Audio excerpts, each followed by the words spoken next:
Kamusta mga palangga? Papakita ko po ngayon sa inyo kung paano po ako magluto ng Arabic des na marigok.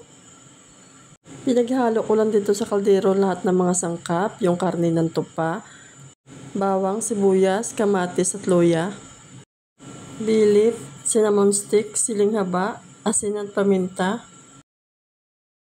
At pinakuluan ko lang ito ng 1 oras.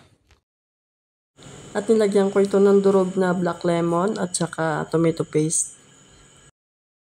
Hinalo ko lang ito at pinakuluan ko ulit ito ng mga 10 minuto at nilagay ko yung mga gulay gaya ng zucchini, patatas, carrots at saka kalabasa. Nilagyan ko rin ito ng mga Arabic spices, turmeric, curry powder, cumin, coriander, salt and pepper, saka black lemon powder. May nakaready na rin ako dito na dough.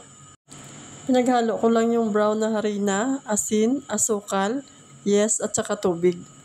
Dinaan ko lang ito sa spiral mixer hanggang sa makuha ko yung tamang texture at pinaalsa ko ito ng kalahating oras. Minasa ko lang yung harina ng maninipis at nilagay ko doon sa ibabaw ng karne pa isa-isa hanggang sa maubos ko lahat ng dough at hinayaan ko lang itong maluto sa mahinang apoy. Nilipat ko lang ito sa serving plate at naglagay lang ako dito ng piniritong talong sa taas at mabosh. Blender ko lang yung siling haba, asin, paminta at saka lemon. Ready to serve nito mga langga. Maraming salamat sa panonood.